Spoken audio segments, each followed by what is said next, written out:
শেষে অগণিত জীবন প্রজন্ম। আমরা সৃষ্টির শ্রেষ্ঠতে গণ্য, তবু কেন পৃথিবী বিপন্ন? এসো বন্ধু, গোটা পৃথিবী আজ আমাদের হাতে গড়ব। কেন বৃক্ষের সাথে বন্ধন, তারই গল্প আজ শুনবো।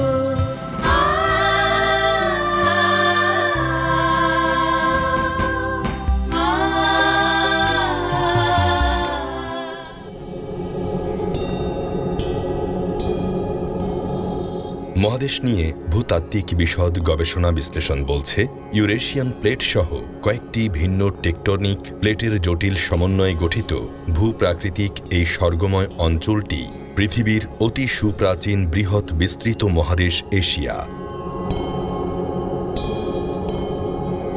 এখানে সময়ের বিবর্তনে ব্যাপক আকারে বিছানো এই অঞ্চলসমূহের বিভিন্ন অংশগুলোর ভূতাত্ত্বিক গঠন মূলত পৃথিবীর টেকটনিক প্লেটগুলো সঞ্চালনের ভয়ঙ্কর সংঘর্ষের ফলেই সূচিত হয়েছে। ভূ উৎপত্তির বিবর্তনীয় ভূতাত্ত্বিক প্রকাণ্ড এক প্রক্রিয়ার ফলস্বরূপ বিস্তৃত এই ভূখণ্ডগুলোর সৃষ্টিতাত্ত্বিক রূপরেখা বস্তুত সুদীর্ঘ সময় ধরে ক্রমবিকাশমান এক করাল মিথস্ক্রিয়ারই চলমান ধারা, যা ধাপে ধাপে কোটি কোটি বছর ধরে অদ্যাবধি প্রসারিত হয়ে চলছে। আজকে আমরা যে বাংলাদেশে বসবাস করছি, এটা নদী নালা পলিমাটির বাংলাদেশ। এটা হচ্ছে আমরা বলি বদ্বীপ, গ্যাঞ্জেস ব্রহ্মপুত্র ডেল্টা। তো এইটা আগে কিন্তু কোটি কোটি বছর আগে এখানে বাংলাদেশ ছিল না। এটা সৃষ্টি হয়েছে অনেক আগে থেকে। এই বাংলাদেশে পলি পড়া সৃষ্টি হয়েছে। আমরা যদি এটাকে আর একটু যদি বৈজ্ঞানিক ব্যাখ্যা দিই, তাহলে আরেকটু আমাকে পিছনে যেতে হবে। সেটা হচ্ছে পৃথিবীর উপরিভাগটা হচ্ছে ক্রাস্ট, এটা 30 কিলোমিটার এটার পুরুত্ব। তার নিচের হচ্ছে ম্যান্টেল, এবং সেই ম্যান্টেল আবার দুই ভাগে বিভক্ত। উপরেরটা হচ্ছে কঠিন, নিচেরটা হচ্ছে নমনীয়। এবং এই ক্রাস্ট এবং ম্যান্টেলের হচ্ছে একটা কঠিন জিনিসটাকে নিয়ে বলা হয় লিথোস্ফিয়ার। এই লিথোস্ফিয়ারটা 70 কিলোমিটারের পুরুত্ব। তো এই যে পৃথিবীর উপরভাগের যে লিথোস্ফিয়ার, 7টা বড় খণ্ড এবং প্রায় 30 থেকে 50টা ছোট ছোট খণ্ডে বিভক্ত, এবং এইগুলাকে আমরা বলি হচ্ছে প্লেট। এই প্লেটগুলো আবার একটা সাপেক্ষে আর একটা অনবরত এটা তার স্থান পরিবর্তন করছে, অর্থাৎ প্লেটগুলা গতিশীল। আমরা যে উপমহাদেশে বসবাস করি ইন্ডিয়া, সে ইন্ডিয়া অনেক দক্ষিণে গন্ডোয়ালা দেশ ছিল, আন্টার্কটিকার সাথে ছিল। সেখান থেকে ভেঙে উত্তরমুখী ইন্ডিয়াটা খুব দূরে ধাবিত হতে থাকে, হয়ে আমাদের উত্তরে যে আমরা এখন যে বিশাল হিমালয় দেখছি, তখন কিন্তু সেই হিমালয় ছিলই না। হ্যাঁ, এখানে আপনার হচ্ছে এটাকে বলা হয় ইউরোপ এবং এশিয়াকে দুটা মিলে বলা হয় ইউরো এশিয়া প্লেট। সেই ইউরেশিয়া প্লেটের সাথে সংঘর্ষ হয়, তখন থেকেই সেই হিমালয় পর্বতের যাত্রা শুরু। আস্তে আস্তে হিমালয় উপরে উঠতে থাকলো, অর্থাৎ এইটা হচ্ছে ইউরেশিয়া প্লেট। অনেক দূরের থেকে ইন্ডিয়া প্লেট এইভাবে আসলো, খুব দ্রুত আসা শুরু করলো, এসে এখানে সংঘর্ষ হলো, বাধাপ্রাপ্ত হলো, সংঘর্ষ, এবং ইন্ডিয়া প্লেটটা এই তিব্বত প্লেটের নিচে ঢুকে গেল, ইউরেশিয়া প্লেটের নিচে ঢুকে গেল। এটা যখন ঢুকে গেল, তখন এটা উপরে উঠতে শুরু করলো হিমালয়টা। আচ্ছা, হিমালয় যখন উপরে উঠলো, তখন পাহাড় থেকে নদী নালার সৃষ্টি হলো। সেই নদী নালা যখন তার প্রবাহিত হলো, তখন কিন্তু আমাদের এই যে বাংলাদেশ, এইটার উপর দিয়ে অনেক পথ ঘুরে ঘুরে আমাদের বাংলাদেশের উপরে এখানে এসে পড়লো, এবং হিমালয় থেকে সেই পলিগুলো আস্তে আস্তে জমা হয়ে থাকলো।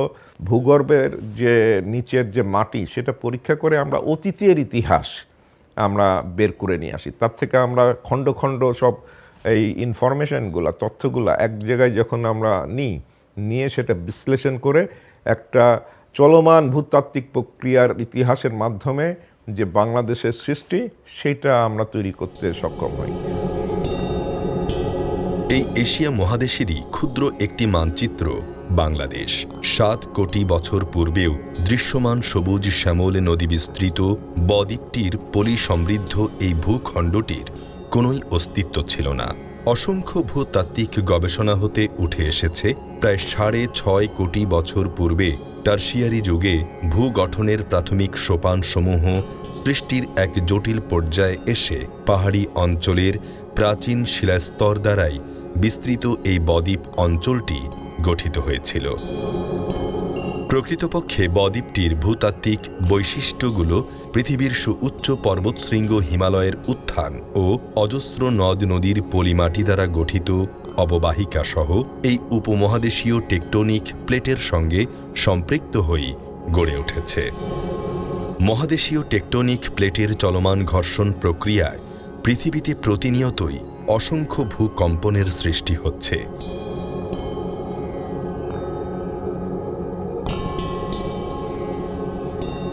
যা কখনো সুতীব্র আকারে দেখা দিচ্ছে, কখনো তীব্র আকার ধারণ করছে, আবার কখনো মাঝারি, কখনো মৃদু ভূকম্পনের দ্বারা এর প্রকাশ ঘটছে।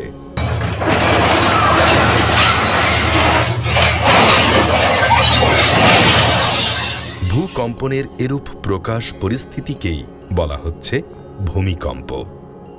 ঝুঁকিপূর্ণ এই ভূমিকম্প বার্তা নিয়ে জনশ্রুতির অতিরঞ্জিত আগ্রহই আজ এদেশের জনগণের মাঝে ভয়াবহ এক আতঙ্কের বার্তা ছড়িয়ে দিয়েছে, যা জনমনে অহেতুক সব দুশ্চিন্তার কারণ হয়ে দাঁড়িয়েছে। ভূমিকম্প একটা প্রাকৃতিক দুর্যোগ এবং আমরা এটাও জানি যে আমাদের সক্ষমতা নেই যে আমরা পূর্ব থেকে এটাকে প্রেডিক্ট করে ফোরকাস্ট করে সংবাদ দিতে পারি। তবে আমাদের সম্প্রতি সংগঠিত ভূমিকম্পের বিষয়ে বিভিন্ন পত্রপত্রিকা এবং মিডিয়ার যে সমস্ত খবর প্রকাশ হয়েছে সেগুলো আমাদের নজরে এসেছে। আমরা জিএসডি হতে গত 21শে নভেম্বর 2025 তারিখে নরসিংদীতে সম্পাদিত ভূমিকম্পের পরপরই আমরা দুটি টিম গঠন করি। তারা 22 তারিখে নরসিংদী এবং 23 তারিখে ঢাকার বিভিন্ন এলাকায় পরিভ্রমণ করেছে এবং তারা বিশেষজ্ঞ দল তারা এটাকে পরীক্ষা করেছে। পরীক্ষার প্রাথমিক ফলাফলে আমরা একটু বুঝতে পেরেছি যে এটা আমাদের যে ফাটলগুলো সৃষ্টি হয়েছে বিশেষ করে নরসিংদীতে সেগুলো কোনো টেকটনিক ফাটল নয়, এটা ভূমির উপরিভাগের অংশের ফাটল। আমরা ভূমিকম্প হলে সবসময় আতঙ্কিত হই, আসলে ভূমিকম্প হলে আতঙ্কিত হওয়ার কিছু নেই, আমাদের সতর্কতার প্রয়োজনীয়তা রয়েছে। সম্প্রতি ঢাকা হতে 30 কিলোমিটার উত্তর পূর্বে অবস্থিত নরসিংদী জেলায় মাধবদী উপজেলার উৎসে 5.7 মাত্রার একটি মাঝারি ধরনের ভূমিকম্প আঘাত হেনেছে। উৎপত্তিস্থলের মাটির প্রায় 10 কিলোমিটার গভীরে ওই ভূকম্পের প্রভাব সারা দেশকেই কাঁপিয়েছে। কয়েক সেকেন্ড স্থায়ী ভূমিকম্পটিকে আবহাওয়া বিভাগ স্মরণকালের সবচেয়ে ভয়াবহ ভূমিকম্প বলে অভিহিত করেছে।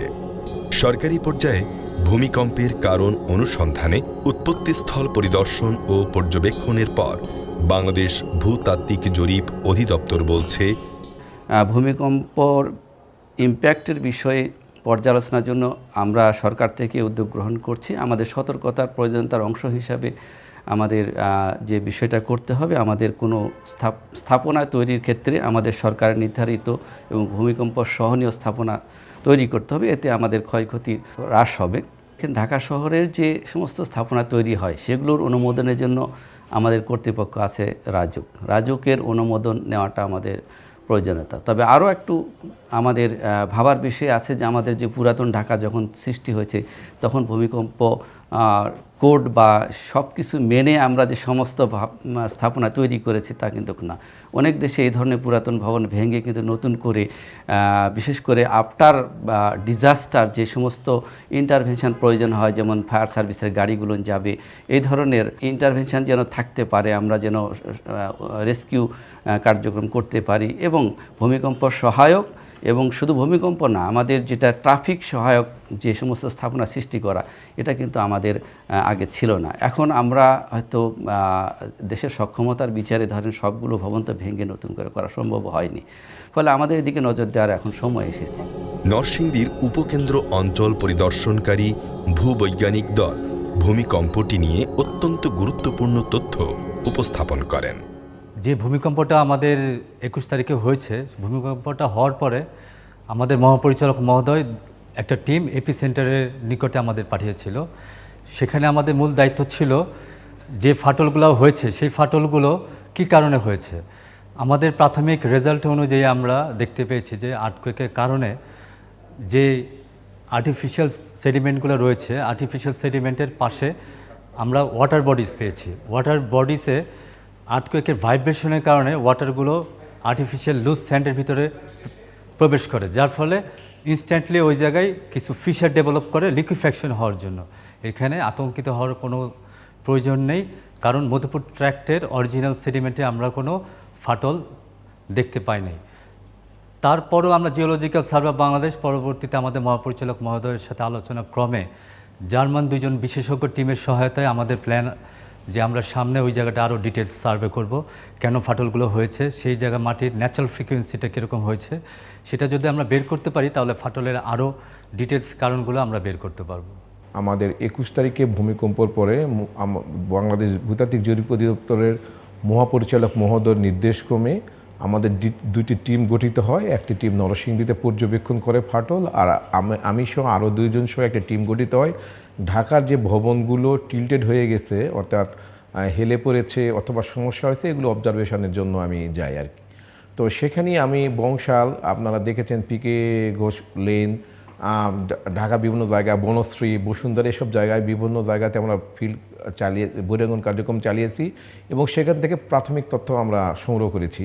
সেখানেই দেখেছি যে বেশিরভাগ বিল্ডিং যেগুলো হেলে পড়েছে, এই বিল্ডিংগুলো মূলত দুর্বল জায়গায় তৈরি, অর্থাৎ বিভিন্ন জায়গা, নিচু জায়গাগুলো ভরাট করে সেখানে বিল্ডিংগুলো তৈরি করা হয়েছে এবং কোনো জায়গার বিল্ডিং স্ট্রাকচারগুলো দুর্বল ছিল। কোনো জায়গাতে আমরা পরবর্তীতে যে দেখেছি যে এই জায়গাগুলোতে বিল্ডিং প্রাইমারি সেটেলমেন্ট যেটা হয় বিল্ডিং কনস্ট্রাকশনের পরে, সেগুলো হয়েছে। কোনো জায়গায় লিকুইফ্যাকশন জাতীয় সমস্যার কারণেই হয়েছে। আমরা যেটা বলতে চাচ্ছি, আসলে ভূমিকম্পজনিত কারণেই যে বিল্ডিংগুলো হেলে পড়েছে, মানে খুব ক্ষতিগ্রস্ত হয়েছে এরকম না। এই জায়গাগুলো আসলে বিল্ডিং যেসব কারণে টিল্টেড হতে পারে সেগুলো কাজ করেছে। তো আমার যেটা অনুরোধ সেটা হচ্ছে যে এমন কিছু হয়নি যেটা খুব আতঙ্কিত হওয়ার ব্যাপার, কারণ অ্যাক্টিভ সাইসমিক ওয়েভ প্রপাগেশন করলে এই ধরনের সমস্যা হয়, কিন্তু এখানে এত আতঙ্কিত হওয়ার কিছু নেই। মার্কিন ভূতাত্ত্বিক জরিপ অধিদপ্তর ইউএসজিএস ও অন্যান্য সংস্থাগুলোর তথ্য বলছে, মাধবদীতে সংগঠিত ওই ভূকম্পনের তীব্রতা রিক্টার স্কেল পরিমাপক যন্ত্রে 5.5 হতে 5.7 মাত্রা নির্ণয় করা হয়েছে। মূলত এটি একটি মাঝারি মাত্রার ভূমিকম্প। 5.7 মাত্রার আকস্মিক ভূকম্পনটির উৎপত্তিস্থল ছিল নরসিংদী থেকে 14 কিলোমিটার পশ্চিম ও দক্ষিণ পশ্চিমে। আকস্মিক সেই ভূকম্পনের ঝাঁকুনি বাংলাদেশের প্রায় সকল জেলার মানুষের কাছেই কম বেশি অনুভূত হয়েছে। এক্ষেত্রে জনসাধারণের অনুভূত প্রতিক্রিয়া সম্পর্কে জানতে চাইলে তারা জানান, প্রথম যখনকার ভূমিকম্প শুরু হয় আমি বুঝতে পারছিলাম যে বিল্ডিংটা প্রচণ্ড জোরে কাঁপছে, মানে আগে আমাদের যতবার ভূমিকম্প হয়েছে তার চেয়ে এটা অনেক ডিফারেন্ট মনে হয়েছে আমার কাছে। এবং যখনকার ভূমিকম্প শুরু হয় আমার প্রথম ইনস্ট্যান্ট ছিল যে হয়তো বা এখনই ভেঙে পড়বে, কারণ এত বেশি জোরে হচ্ছিল। হঠাৎ করে কিন্তু আমার তখন মনে হলো যে আমার বাসায় আমার বাবা মা সবাই আছেন এবং সকালবেলা যেহেতু সবাই শুয়েছিল, তো আমি তাড়াহুড়া করে তাদের কাছে গেলাম যে কিছু যদি হয় অ্যাটলিস্ট আমি তাদের সাথে থাকবো, এবং তাদেরকে একটু আমি সাহস দেওয়ার চেষ্টা করছিলাম যে ভাঙবে না, কিছু হবে না, চিন্তা করো না। আবার আমি এটাও ব্যাক অফ দ্য মাইন্ড ভাবার চেষ্টা করছিলাম যে আমরা কোথায় লুকাতে পারি বা কোথায় একটু আশ্রয় নিতে পারি। এবং তখন আমার হঠাৎ মনে হলো যে আমি আসলে জানি না যে আমি আসলে কোথায় স্টে করব। বাসায় অনেক জিনিসপত্র থাকে, কিন্তু আসলে এখন আমাদের বাসাগুলো এমন হয়েছে যে সব কিছু ভিতরে মানে ওইরকম একটা কোনো সেফ জায়গা আমরা পাই না, যেহেতু আমাদের ফ্যামিলি বা সবাই আমাদের কাছাকাছি থাকে না, একটু দূরে থাকে। আমরা যদি একটু আমাদের মোবাইলগুলো বা আমাদের যে ডিভাইসগুলো সেগুলো যাতে সবসময় চার্জে রাখি এবং যাতে ইনস্ট্যান্ট যখনকার এই জিনিসটা হলো আমরা জাস্ট ওই একটা জিনিস, যে জিনিসগুলো আমাদের লাগবে ইমিডিয়েট, ওই জিনিসটা নিয়ে আমরা কোথায় একটু তাড়াতাড়ি আশ্রয় নিই, এটা করা আমাদের জন্য ঠিক হবে বলে আমার মনে হয়। যখন ভূমিকম্পটা হয়, আনফর্চুনেটলি আমি ঢাকায় ছিলাম না, আমি আমার গ্রামের বাড়িতে ছিলাম। তো সাথে সাথে আমার বড় মেয়ে আমাকে ফোন দেয় যে বাবা তুমি ভূমিকম্প হচ্ছে টের পাচ্ছ কি না, এখানে প্রচণ্ড আমাদের খাট নাড়াচাড়া করতেছে। আমার ছোট মেয়েটা আয়শা কান্নাকাটি করতেছে। তো আমি তাদেরকে ওভার টেলিফোনে বলি যে দেখো বাবা, ভূমিকম্প খুব কম সময়ের জন্য হয়, বিচলিত হও না, এবং তোমার জানা মতে তোমার আশেপাশে যেটা তোমার কাছে মনে হচ্ছে সেফগার্ড, সেরকম একটা জায়গায় তোমরা স্থির হয়ে আশ্রয় নাও। এটাই ছিল আমার মানে তৎক্ষণাৎ তাদেরকে পরামর্শ দেওয়া। পরপরই আমার ছোট ভাই এখানে থাকেন, ওরা আবার একটু উপরের তলায় থাকেন, 14 তলায়। তো ভাইও বাসায় ছিল না, এই জন্য ভাইয়ের ছোট বাচ্চারা, ভাইয়ের ওয়াইফ তারা বেশ ভয় পেয়ে যায়, কারণ তাদের ফ্রিজের উপরে যে জিনিসগুলো ছিল ওইগুলো পড়ে যায় অলরেডি, এবং তাদের ওয়াটার ফিল্টারে পানির যে ঢেউ সেটা দেখে তারা মোটামুটি একটু বেশ ভয় পেয়ে যায়, এবং তারা অনেক উপরে থাকাতে তারা বেশি বিচলিত হয়। কিন্তু এটা যেহেতু খুব কম সময়ে ছিল, ওই ভয়টা নিয়েই সবাই পাশাপাশি বিল্ডিংয়ের প্রতিবেশীদের অবস্থান দেখে সবাই আস্তে ধীরে নিচে নেমে আসে, এবং আমাদের এই রাস্তাটায় অনেক প্রতিবেশীরাই দেখি যে নেমে আসছে, এবং তারা খুব ভীত সন্ত্রস্ত। এবং আমাদের সম্ভাব্য খুব কাছে যেটা সেফ জোন মনে হয়, যেমন বিমের পাশে বা একটা শক্ত জিনিসের নিচে, এরকম জায়গায় আমরা যেন আশ্রয় নিই, এবং আমরা কমিউনিকেশনের জিনিসগুলো আমাদের হাতের কাছে রাখি, যেন পরবর্তীতে কমিউনিকেট করা যায় বাইরে। মাধবদী উপজেলার উৎসে সংঘটিত 5.7 মাত্রার ভূমিকম্পটি সম্পর্কে ঢাকা বিশ্ববিদ্যালয়ের সাবেক অধ্যাপক ভূতত্ত্ববিদ সৈয়দ হুমায়ুন আক্তার বলছেন, ঘটে যাওয়া ভূকম্পনটির উৎসস্থলে ভূমিকম্পের মূল কারণ ভূগর্ভস্থ ইন্ডিয়ান প্লেট ও বার্মিজ প্লেটের অবস্থান পরিবর্তনের প্রভাব। ভূমিকম্প বিষয়টা এটা হচ্ছে ভূত্বকের মধ্যে, আমি যেটা আগে বলেছি আগে পর্বে, যে প্লেট এখানে রয়েছে, প্লেটের একটা প্লেটের নিচে আর একটা প্লেট তলিয়ে যাচ্ছে, তলিয়ে যাওয়ার ফলে কী হচ্ছে, ভিতরে ভূত্বকে শক্তি সঞ্চিত হচ্ছে, এবং এই শক্তি ধরে রাখার জন্যে ভূত্বকের মধ্যে কিছু শিলার স্তর রয়েছে, এবং বিভিন্ন গুণাগুণের শিলার স্তর, সেই শক্তিটা সে জমা রাখে, এবং জমা রাখার সেই ক্ষমতা যখন সে হারিয়ে ফেলে, তখন সেই শক্তিটা হঠাৎ করে বের হয়ে যায়, তখনই এটা ভূমিকম্প, ভূপৃষ্ঠের উপরে কম্পন সৃষ্টি হয়, সেটাকেই আমরা বলি ভূমিকম্প।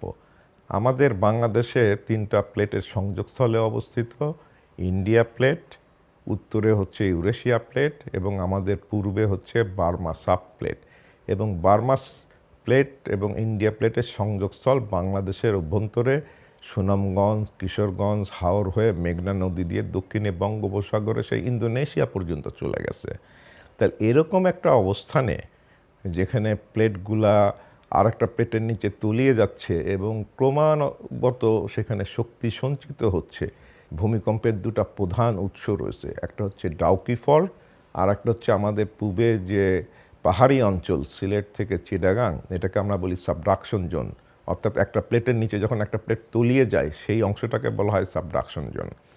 এই অংশে বিগত 800 থেকে 1000 বছরে কোনো বড় ধরনের ভূমিকম্প হয় নাই, ছোটোখাটো এখানে হয়ে থাকে, কিন্তু বড় ধরনের ভূমিকম্প হয় নাই। আমরা এখানে জিপিএসের সাহায্যে যে শক্তিটা জমা হয়েছে সেটা আমরা নিখুঁতভাবে পরিমাপ করেছি, সেই শক্তির পরিমাণটা হচ্ছে 8.2 থেকে 9 মাত্রার, কিন্তু আমরা কখনো বলি নাই যে এখানে 8 মাত্রা বা 9 মাত্রার ভূমিকম্প হবে। এখানে মিডিয়া আমাদেরকে মিসকোট করে অন্যভাবে এটা বলছে, যার ফলে জনমনে আরও বেশি আতঙ্ক ছড়াচ্ছে। 2025-এর 21 নভেম্বর 5.5 হতে 5.7 মাত্রায় আঘাত হানা নরসিংদী জেলায় সংঘটিত ভূমিকম্পটি নিয়ে বিশ্বজুড়ে আলোচিত ও ভূগর্ভস্থ টেকটনিক প্লেট মুভমেন্ট সহ সম্ভাব্য মেগাথ্রাস্ট ভূমিকম্প সংঘটিত হওয়ার সম্পর্কে বিভিন্ন বার্তা প্রদান করা হয়েছে। এতে ভূতাত্ত্বিকগণের বিশ্লেষণ ভিত্তিক বিভিন্ন ব্যাখ্যা সামনে এসেছে। এসব বিশ্লেষণ পর্যালোচনা করলে স্পষ্ট হওয়া যায় যে বর্তমানে বাংলাদেশে বড় মাত্রায় ভূমিকম্পের তাৎক্ষণিক সম্ভাবনাকে কেউ বলছেন অনেক বেশি, আবার কেউ বলছেন কম। এক্ষেত্রে কিছু ভূতত্ত্ববিদ বলছেন বিজ্ঞান প্রযুক্তির নির্ভুল তত্ত্ব উপাত্তের ভিত্তিতেই বিষয়টিকে প্রাধান্য দেওয়া উচিত। সম্ভাবনা বা অনুমান ভিত্তিক ধারণা কোনোভাবেই বিজ্ঞানসম্মত সমাধান নয়। আমাদের নরসিংদীতে একটা ভূমিকম্প হয়েছে। এই ভূমিকম্পটা হওয়ার পর বিভিন্ন সোশ্যাল মিডিয়া, বিশেষ করে ভূমিকম্পের মাত্রা ছিল 5.7, কিন্তু এরপরে বিভিন্ন সোশ্যাল মিডিয়া এবং বিভিন্ন প্রতিষ্ঠান এটা একটা বিষয় প্রচার করছে যে কোনো সময় 8 থেকে 9 মাত্রা ভূমিকম্প হবে এবং ঢাকার অনেক কিছুই ধ্বংস হয়ে যাবে। তো একটা বিষয় বলি যে যেহেতু আমাদের গবেষণা পড়াশোনা এই বিষয়গুলো নিয়ে 8 কিংবা 9 মাত্রা ভূমিকম্প হওয়ার জন্য আপনার ফল্টের একটা বিষয়, যে একটা কি দৈর্ঘ্যের ফল্ট থাকলে 8 থেকে 9 মাত্রা ভূমিকম্প হবে। অদ্যাবধি কোনো সংস্থা কিংবা কোনো জিওলজিস্টই পরিষ্কারভাবে আমাদের ভূখণ্ডে, বাংলাদেশের ভূখণ্ডের মধ্যে এত বড় মাপের ফল্ট লাইন চিহ্নিত করতে পারেনি। স্বাভাবিক কারণেই 8 কিংবা 9 মাত্রার ভূমিকম্প হওয়ার যে কথাটা বলছে, এটা বৈজ্ঞানিক মানে বিজ্ঞান ভিত্তিক নয়, মানে যুক্তিসঙ্গত নয়। তাছাড়া যে বড় যে ভূমিকম্প হওয়ার জন্য যে বড় ফল্ট লাইনগুলো রয়েছে, সেগুলো সবই বাংলাদেশের দূরবর্তী এলাকায়। যেমন আপনারা নাম শুনেছেন যে মেন বাউন্ডারি থ্রাস্ট ফল্ট, যেটা হচ্ছে হিমালয়ান, তারপরে রয়েছে যে ডাউকি ফল্ট, যেটাও বাংলাদেশ থেকে অনেক দূরে, এবং আরও কিছু ফল্ট রয়েছে যেগুলো প্লেট বাউন্ডারি ফল্ট, যেমন বাংলাদেশ মায়ানমারের মধ্যে যেটা আমরা জানি কালাদিন ফল্ট, সাগাইং ফল্ট। সুতরাং ওই সমস্ত ফল্ট লাইনগুলো বড় ধরনের ভূমিকম্প হওয়ার সম্ভাবনা রয়েছে, অতীত হয়েছে, কিন্তু আমাদের ভূখণ্ডে এই ধরনের ভূমিকম্প হওয়ার কোনো সম্ভাবনা নাই। স্বাভাবিক কারণেই জনগণের প্রতি আমাদের আহ্বান যে আপনারা তথ্যের ওপর ভিত্তি করে আপনারা সিদ্ধান্ত গ্রহণ করবেন, কোনো যেগুলো যুক্তিসঙ্গত নয়, বাস্তব নয় কিংবা বিজ্ঞান ভিত্তিক নয়, সেই সমস্ত তথ্যের ওপর ভিত্তি করে আপনারা নিজেরা প্যানিক হবেন না। বাংলাদেশে টেকটনিক প্লেট গবেষণায় প্রধান ভিত্তি হিসেবে ব্যবহার করা হয় জিপিএস ডেটা। এই ডেটা দ্বারা বোঝা যায় প্লেটগুলো কিভাবে ধীরে ধীরে সরে যাচ্ছে। পক্ষান্তরে জিপিএস ডেটার দ্বারা মাটির নিচে কোন ফল্টগুলো কি পরিস্থিতিতে রয়েছে তা নিশ্চিতভাবে জানা সম্ভব হয় না, কারণ মাটির নিচের গঠন বুঝতে হলে প্রয়োজন সিসমিক ইমেজিং, যা এক ধরনের ভূগর্ভস্থ আল্ট্রাসোনোগ্রাম। গুরুত্বপূর্ণ এই ইমেজিং প্রযুক্তি না থাকার কারণেই কোনো ভূতত্ত্ব গবেষকই শতভাগ নির্ভুলভাবে বলতে পারেন না যে কোথায় ঠিক কতটা চাপ জমে রয়েছে এবং তা ভূমিতে কতটা শক্তিশালী ভূমিকম্পের সৃষ্টি করতে পারে। ভূতত্ত্ব বিজ্ঞান প্রযুক্তি উৎকর্ষের ক্ষেত্রে এমন বেশ কিছু অনিশ্চিত পর্যবেক্ষণ প্যারাডক্সই মানুষকে ভূমিকম্পের আগাম বার্তা সম্পর্কে সতর্ক করতে ব্যর্থ করেছে। তাই আগামী কয়েক মাস বা কয়েক বছরের মধ্যে বড় ভূমিকম্প হবেই এমন যে কোনো পর্যবেক্ষণের নিশ্চিত বার্তা বৈজ্ঞানিকভাবে গ্রহণযোগ্য নয়, কারণ পৃথিবীর চলমান টেকটনিক প্লেটগুলোর ঘর্ষণে ঘটে চলা প্রতিটি মুহূর্তের ছোট ছোট ভূমিকম্পের চলমান প্রক্রিয়ার নিশ্চিত গতিবিধি ও এর মূল উৎসে শক্তির বিচিত্র আচরণ সম্পর্কে আধুনিক বিজ্ঞান প্রযুক্তির উৎকর্ষগত বিস্তারিত জ্ঞান ভূমিকম্প সংঘটিত হওয়ার নিশ্চিত সময় সম্পর্কে নিশ্চিত করে কিছু বলতে সক্ষম নয়। ভূকম্পন সংক্রান্ত বিজ্ঞান তত্ত্ব ভূতাত্ত্বিক নানা পর্যবেক্ষণ প্রাপ্ত বার্তা হতে শুধু এ কথাই নিশ্চিত করতে পারছে যে দুর্যোগটি অতিমাত্রায় সংঘটিত হওয়ার বিষয়টি আজও হতে পারে, কিংবা বেশ কিছু বছর পরেও হতে পারে, অথবা শত বছরে নাও হতে পারে। বাংলাদেশে 2015 সালের একটি গবেষণায় সম্ভাব্য ভূমিকম্পের মাত্রা 8 থেকে 9 ধরা হয়েছিল। তবে নতুন গবেষণায় দেখা যাচ্ছে যে সেই মাত্রা আরও কমে এসেছে। অর্থাৎ নতুন ডেটা বলছে ঝুঁকি থাকলেও তাৎক্ষণিক বড় বিপর্যয়ের ইঙ্গিত নেই। এছাড়া বাংলাদেশের ওপর যে ইন্ডিয়ান প্লেট রয়েছে তার শর্টেনিং গতির হার বছরে প্রায় 45 থেকে 46 মিলিমিটার, যা অনুমেয় চাপ জমার একটি স্বাভাবিক হার। তবে শীঘ্রই বড় ভূমিকম্প হওয়ার বিশেষ কোনো সিগন্যাল এতে নেই। ভূতাত্ত্বিক পর্যালোচনার মূল্যায়ন অনুযায়ী সামগ্রিক চিত্রটি বিশ্লেষণ করে এ কথা স্পষ্ট বলা যায় যে ভূমিকম্প নিয়ে বর্তমান বৈজ্ঞানিক তথ্য বাংলাদেশের ক্ষেত্রে বড় কোনো ভূকম্পনের ঝুঁকি সম্পর্কে তাৎক্ষণিক কোনো পূর্বাভাস প্রদান করছে না। তবে মানসিক ট্রমা মুক্ত থেকে সচেতনতা ও যে কোনো অনভিপ্রেত পরিস্থিতি মোকাবিলার ক্ষেত্রে পূর্ব প্রস্তুতির বিষয়টি অত্যন্ত আবশ্যক বলে মনে করছেন বিশেষজ্ঞগণ। এ বিষয়ে উচ্চশিক্ষা গবেষণায় প্রবাসে অবস্থানরত ভূমিকম্প গবেষক আক্তার আহসান বলেছেন, বাংলাদেশের উপর আমি যদি ইন্ডিয়ান প্লেট চিন্তা করি, যে ইন্ডিয়ান প্লেটের যে মুভমেন্ট এটা হচ্ছে 46 মিলিমিটার পার ইয়ার, ঠিক আছে, 45 থেকে 46 মিলিমিটার পার ইয়ার, এটা নর্থ ইস্টে যাচ্ছে। তো এই 46 মিলিমিটার পার ইয়ার যে ইন্ডিয়ান প্লেটের মুভমেন্ট, এটার একটা বড় অংশ 50%, এটার একেবারে এক্স্যাক্টলি 50% আমার স্ট্রেইন পার্টিশন বা এই এনার্জিটা আমার বের হয়ে যাচ্ছে সেগাইং ফল্ট দিয়ে। অলমোস্ট 20 থেকে 23 50% আপনার সেগাইং ফল্ট স্ট্রাইকসলি ফল্ট দিয়ে বেরিয়ে যাচ্ছে, আর বাকি থাকছে আমার 23 মিলিমিটার পার ইয়ার। আরেকটা ফল্ট আছে এখানে, সেটাকে আমরা CMF বলি, বা এটাকে চোরাচাঁদপুর মাও ফল্ট বলে। এটা হচ্ছে ইম্ফল ভ্যালি বরাবর, ভারতের ইম্ফল ভ্যালি বরাবর আরেকটা স্ট্রাইক স্লিপ ফল্ট আছে, এবং এটা আপনার 18 মিলিমিটার পার ইয়ার এটা স্ট্রেন পার্টিশন করছে। আরেকটা জিপিএস ডেটা নিয়ে আরেকটা পিয়ার রিভিউড জার্নালে টেকটনিক্সে পাবলিশ করা একটা জার্নালে, খুবই ইম্প্যাক্টফুল জার্নাল, এখানে পাবলিশ করা একটা ডেটা আছে যে আমাদের CMF দিয়ে আপনার 18 মিলিমিটার পার ইয়ার আপনার এই এনার্জিটা এখানে কমে যাচ্ছে। সো আপনার কত থাকছে, আপনি যদি একে 4 ভাগ করেন তাহলে আপনার হাফ চলে যাচ্ছে সেগাইম ফল্ট দিয়ে, এবং যদি আমি CMF-কে অ্যাড করি তাহলে আপনার 1/3 টোটাল ফোর্সের 1/3 আপনার চলে যাচ্ছে এই দুইটা ফল্ট দিয়ে। তারপর আপনার আছে কালাদান ফল্ট আছে, কাবাও ফল্ট আছে, দাউকি ফল্ট আছে, এগুলো দিয়ে আপনার এনার্জি বেরিয়ে যাবে বা এগুলা স্ট্রেন পার্টিশন হবে, এগুলোতে এনার্জি ভাগাভাগি হবে। 1/4 অংশ থাকছে, তাহলে আমার শুধু বেঙ্গল বেসিনে, আমি কালাদান ফল্টের কথা বাদ দিলাম, কালাদান ফল্টে যদি কোনো এনার্জি ওখানে যদি আপনার পার্টিশন নাও করে, দাউকিতে আমার করবে। দাউকির যে পাবলিশ পেপারগুলো আছে ওখানে দেখা যাচ্ছে দাউকি আপনার কেউ বলছে 2 মিলিমিটার পার ইয়ার, কেউ বলছে 6 মিলিমিটার পার ইয়ার সে শর্টেনিং করছে বা সে এনার্জিটা ওখানে স্ট্রেন পার্টিশন হচ্ছে। সো বাকি থাকছে আমার একেবারেই খুবই নগণ্য। আমি যদি সব এরর ক্যালকুলেশন করেও দেখি তাহলে আমার 5 থেকে 6 মিলিমিটারের বেশি বা তার চেয়েও কম হতে পারে। এই জিনিসটা হচ্ছে এই দূর ফোর্সটা বা এই স্ট্রেনটা বেঙ্গল বেসিনের উপরে থাকছে। সো এটার জন্য হচ্ছে এটা খুবই ছোট শর্টেনিং, এই শর্টেনিং দিয়ে আপনার খুব বেশি বড় ভূমিকম্প হওয়ার সম্ভাবনা খুবই কম। যদি এই পরিমাণ এনার্জি এখানে জমা হয়, এটা দিয়ে আপনার 8-9 ম্যাগনিটিউডের ভূমিকম্প হওয়ার সম্ভাবনা খুবই কম, ছোট ভূমিকম্প হওয়ার সম্ভাবনা খুবই বেশি।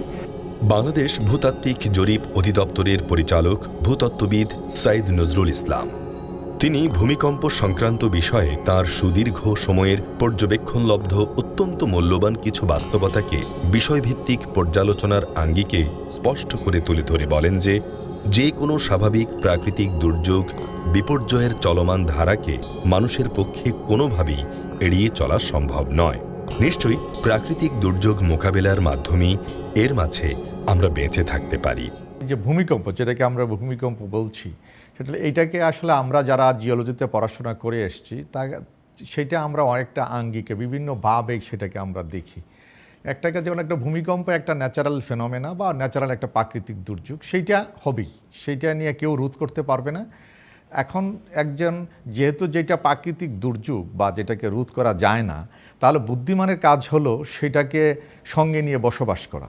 তাহলে সঙ্গে নিয়ে বসবাস করা কি সেই বসবাস করা যাতে আমরা আসলে জীবন বিপন্ন হবে তা না, কিন্তু আমরা যদি ওটাকে নিয়ে বসবাস করতে চাই তাহলে আমাদের উচিত হলো এই ভূমিকম্পকে কিভাবে আমরা আসলে মোকাবেলা করতে পারি। সেই মোকাবেলা করার ক্ষেত্র অনেকগুলো আছে। একটা আছে যদি মোকাবেলা করার জন্য আপনার একটা ইনফরমেশন দরকার বা যেটাকে আমরা বলি ডেটা দরকার, সেই ডেটার বেসিসে কী কী ব্যবস্থা নেওয়া হবে সেটা হলো পরবর্তী ঘটনা। এখন পৃথিবীর অনেক অঞ্চলে ভূমিকম্প ঘটছে প্রতিদিন, সুতরাং তারা যেমন ধরেন জাপান, একসময় আমরা বলি যে জাপান হলো ভূমিকম্পের দেশ, আমরা জানি ইন্দোনেশিয়া একটা ভূমিকম্পের দেশ, তো তারা কিন্তু ভূমিকম্প নিয়েই বসবাস করছে। কীভাবে? তারা বর্তমান টেকনোলজিকে ইউজ করে তারা সোসাইটিকে সেভাবে গড়ে তুলতে পেরেছে। সুতরাং আমাদেরও উচিত আমাদের যে বর্তমান যে টেকনোলজি আছে সেই টেকনোলজি ইউজ করে তার ইনফরমেশনগুলোকে সাধারণ জনগণের মতো করে তাদের কাছে পৌঁছে দেয়া এবং সরকারকে সেই বিষয়ে প্রচারণায় গিয়ে সাধারণ যে ইনফরমেশনগুলো সেইগুলো কিভাবে জনগণ গ্রহণ করবে সেভাবে গ্রহণ করার মতো করে তাদের কাছে উপস্থাপন করা, যাতে তার আতঙ্কিত না হয়, বরং ভূমিকম্পকে জয় করার মতো করে কিভাবে আমরা বসবাস করতে পারি সেই বিষয়ে আসলে ব্যবস্থা নেওয়া দরকার। বিজ্ঞানীরা মনে করেন সৌরজগতের অন্য সমস্ত অংশগুলোর সঙ্গে প্রায় 4.6 বিলিয়ন বছর পূর্বে সৌর নীহারিকা হতেই এই গ্রহের উৎপত্তি হয়েছে, যেখানে ভয়ঙ্কর সব ভূমিকম্পের মধ্য দিয়েই পৃথিবী প্রায় 1 বিলিয়ন বছর আগে প্রাণ উপযোগী পরিবেশ সৃষ্টি করেছিল। আমরা অতীতেও এমন ভয়াবহ দুর্যোগের মধ্য দিয়েই এগিয়েছি, এখনো এগিয়ে যাব। তবে অতীত দুর্যোগ মোকাবেলার সঙ্গে বর্তমান অভিযোজনের পার্থক্য হবে বিজ্ঞান ভিত্তিক।